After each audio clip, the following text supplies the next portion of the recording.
Прывітанне, сябры. Працягваем жывы эфір Белсату і зараз аналітычная праграма «Размова». З вами Віталь Цыганкоў. Наш сённяшні госць піша ў сацыяльных сетках хронікі беларускай вайны. Калі гэта вайна, то каго з кім, дабра са злом, мінулага з будучыняй. І што стала з тымі беларусамі, якія вось ужо год збіваюць, катуюць і рэпрэсуюць сваіх суграмадзянаў? На гэтыя ды іншыя пытанні паспрабуем знайсці адказ з нашым сённяшнім госцем. Гэта беларускі філосаф Павел Баркоўскі. Павел, добры дзень. Вітаю вас. Ведаеце, вайна, она такая яркая і, магчыма, спакуслівая метафора, такая алюзія, але разам з тым, можа быць, нехта скажа, што яна занадта смелая ці занадта такая нереалістычная. Все-таки, калі вы пішаце хронікі вайны, то, па-вашаму, калі яна ідзе сёння ў Беларусі, што гэта за вайна? Яна маральная, яна ідэйная, ці яна непасрэдная і каго з кім, хто на якім баку?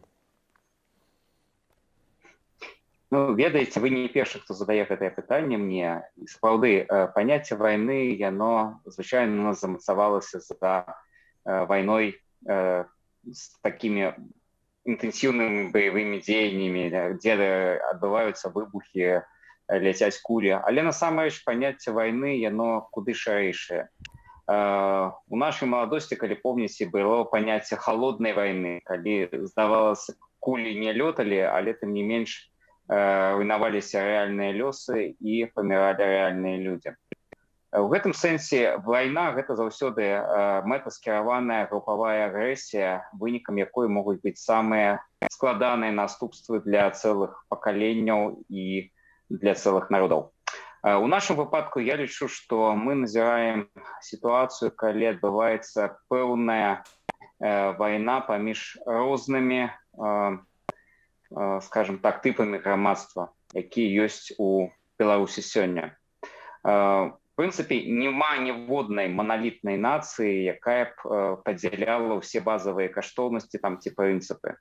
Заўсёды будзе частка людзей, хто будзе галасаваць за Абаму ці за Трампа, напрыклад, хто будзе абіраць адныя каштоўнасці ці іншыя.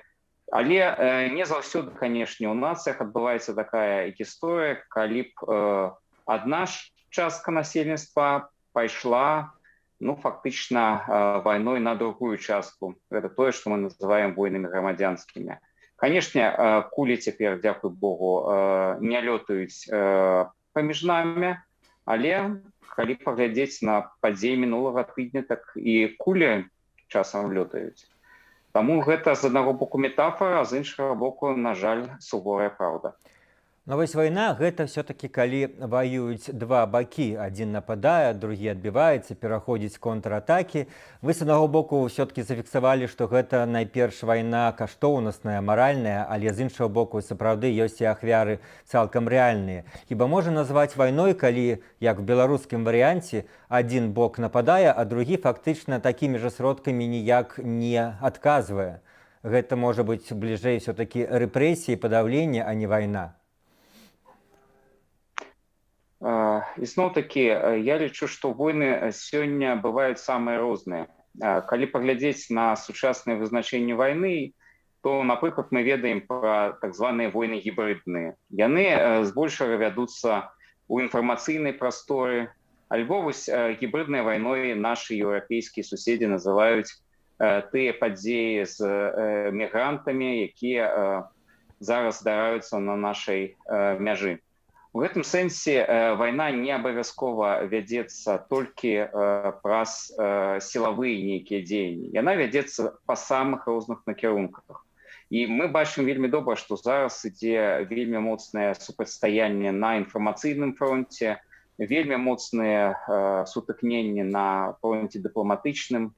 Таксама людзі змагаюцца, але змагаюцца не прамым гвалтам, не агрэсія на агрэсію. Яны змагаюцца так, як яны зараз могуць, як яны ўмеюць.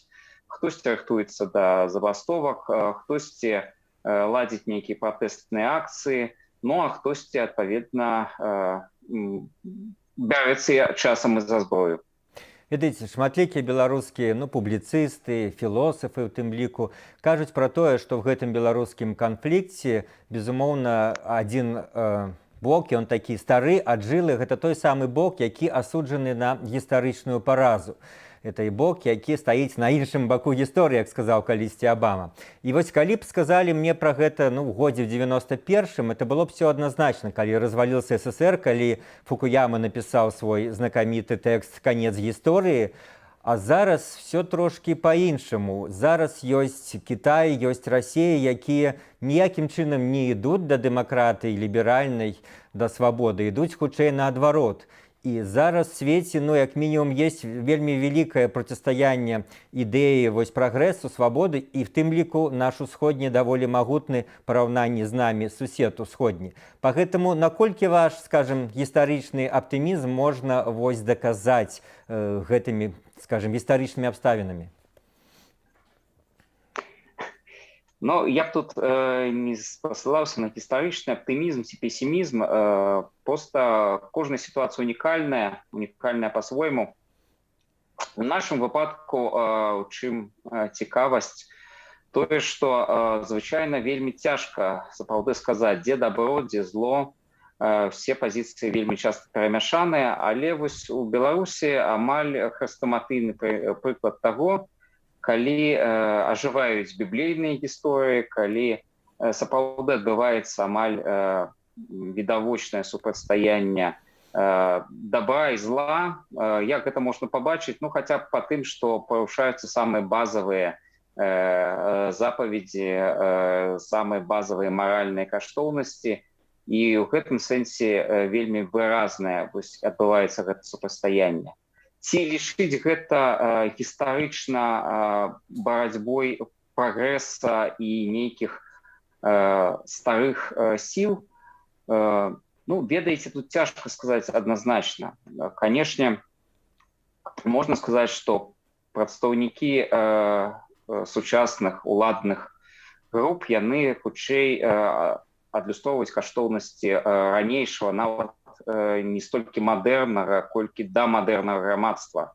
І у іх сістэме каштоўнасцей, канешне, шмат чаго, што супрацьстаіць сучаснаму інфармацыйнаму веку, сучасным тэхналогіям, і гэта заўважна па шэрагу пазіцый. І, канешне, у такім разе хочацца сказаць, што мы назіраем прыкметы такого рэвалюцыйнага змянення у свеце, калі старыя аджылыя грамадствы змяняюцца і пераходзяць у нейкі новы стан. Ці адбываецца так у Беларусі, я пакуль не гатовы даць адказ, але сапраўды так атрымліваецца, што ў нас амаль хрэстаматыйныя прыклады, калі з аднаго боку такі антаганіст улады — гэта паспяховы айцішнік, прадстаўнік новых прафесій, а з іншага боку гэта хутчэй сілавік, прадстаўнік адной з самых старажытных прафесій, той, хто абараняе ўладу і дзяржаву ад владу. Ведаеце, канешне, падзеі апошняга года шмат нараджаюць такіх, зноў-такі, філасофскіх думак пра прыроду чалавека. І ведаеце, ёсць такое меркаванне, што якраз падчас, ці это чыясьці цытата, падчас вайны налёт цывілізаванасці з чалавека злетае вельмі хутка. Я б сказаў, можа, па-іншаму, што чалавека цягнуць вверх даволі складана, прыступка за прыступкай, крок за крокам, а апускаць яго ўніз даволі проста. Што здарылася з тымі беларусамі, якія так моцна апусціліся ўніз, якія збівалі сваіх суграмадзян, якія жорстка, часам нічым не матываванай жорсткасцю да паўсмерці збівалі людзей затрыманых? Адкуль яны взяліся? Дзе іх такіх выхавалі? Як іх выхоўвалі? Чаму яны все гэта праявілі? Гэта і для мяне вельмі складанае пытанне. Чаму адныя беларусы змаглі так вельмі проста гвалціць ці катаваць іншых? Зразумела, што яны не ўзяліся з космасу, іх не прыслалі да нас аднекуль з іншай краіны. Гэта нашы суграмадзяне. Іншая справа, што у пэўны момант у нас адбылося нейкі такі падзел падзел, які падзяліў грамадства на одну частку, якая стварыла сабе досыць ізаляваную версію рэальнасці, такі вось беларускі хрустальны сасуд, у якім у іх былі свае дасягненні, але і свае страхі. І вось здаецца, што апошнім часам яны больш жылі ў сваіх страхах. І вось той гвалт, нематываваная жорсткасць, які мы бачылі, у асноўным гэта адлюстраванне тых страхаў, той занепакоенасці сваім лёсам, сваёй будучыню, якую яны адчуваюць. І ў гэтым сэнсе, з аднаго боку, гэта сіндром выканаўцы у тых, хто спрабуе схавацца за выкананнем сваіх службовых абавязкаў. Ну, гэта ўсё праходзілі мы яшчэ за часамі Нюрнберга, калі асуджалі нямецкіх злачынцаў. А другая частка – гэта людзі, якія маюць нейкі паталагічны страх перад грамадствам, якое яны кепска разумеюць, якія жывуць у сваёй ілюзіі парадку і лічаць, што любыя дзеянні, якія так ці інакш могуць закрануць гэтую сістэму, парушыць іх свет, парушыць іх парадак, і яны гатовы змагацца за яго па-звярынаму жорстка. Ведаеце, калі ўжо мы зноў-такі на гэтай філасофскія рэйкі, то ёсць як бы две такія этычныя, ну, можна сказаць, сістэмы падыходу вока за вока, альбо, ну, даруй ворагам сваім, возлюбі ворагаў сваіх. Вот у гэтым сэнсе гэта проста адкрытая кніга, беларуская цяперашняя сітуацыя і то, што будзе далей, як мы ўсе верым, пасля змены гэтага рэжыму. Як, па-вашаму, павінны будуць ставіцца беларусы да вот всіх гэтых людзей? Ведаеце, яны ж пасля таго могуць быць абсолютна нармальнымі, спакойнымі. Тыя, якія збівалі, яны будуць потым в іншай сітуацыі спакойна выконваць свае службовыя абавязкі сілавіка, нікаго не кранаць, паколькі это будзе забаронена. Але ці павінна будзе грамадства забыцца на гэта і, ну, будзем жыць далей, ці оно павінна будзе заняцца, ну, не будзем гаварыць помствай, а пошукам справядлівасці? Ну, вось вы ведаеце, калі у нас сапраўды ідзе філасофская размова, то я нагадаю, як на падобнае пытанне адказаў кітайскі мудрэц Канфуцый. Калі ў яго спыталіся, ці варта да ворага ставіцца з дабром, калі ён чыніць табе зло, Канфуцый адказаў, што на зло не адказваюць дабром, на зло адказваюць справядлівасцю. В гэтым сэнсе, канешне, гаворка не можа ісці пра тое, што калі мы не падзяляем каштоўнасці таго боку гвалту ці зла, якую ён для нас увасабляе, то мы павінны перагарнуць старонку, як модна казаць, і забыць все, што адбывалася. Не, натуральна, гаворка можа ісці пра належнае пакаранне, пра справядлівыя прысуды ўсім вінаватым у здзейсненых злачынствах па меры іх віны. Але, канешне, гаворка не ідзе пра тое, што гэта частка грамадства, якую трэба вось проста выкрэсліць і выкінуць. Нават самыя цяжкія злачынцы, якія здзейсняюць вельмі небяспечныя злачынствы, яны вартыя таго, каб у іх быў нейкі шанец на тое, каб яны выправіліся. І ў гэтым сэнсе гэта, магчыма, і пэўны такі урок для беларусаў, якія ўсё дасюль вагаюцца і не могуць вырашыць, яны ўсё ж такі за ці супраць смяротнага пакарання. І вось якраз гэтая палеміка, яна звычайна і тычыцца таго, ці варта спадзявацца на тое, што твой суграмадзянін, калі ён зрабіў нават цяжкое злачынства, можа быць вартым таго, каб яго не забіваць, а пакідаць яму жыццё для выпраўлення. Калі мы пачалі з гэтай тэмы, метафоры, вайны, то давайце і закончым, закальцуем нашу размову гэтай жа тэмай такім пытаннем, ці магчыма на вайне заставацца чалавекам? Ну, насамрэч вельмі добрае пытанне, і як я мяркую, на яго ўжо даў адказ за мяне лепш, чым я, наш суайчыннік Васіль Быкаў.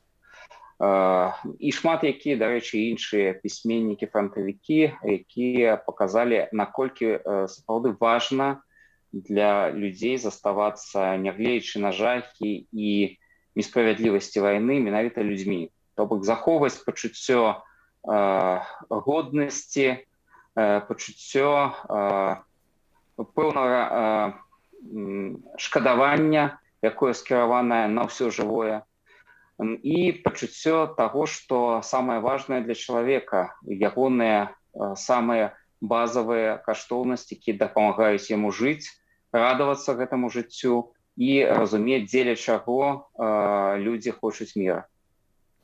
Дзякуй, Павел, пра дабро і зло, пра вайну маральную, пра вайну каштоўнасцяў. Мы ў размове гаварылі сёння з нашым сённяшнім героем, беларускім філосафам Паўлам Баркоўскім.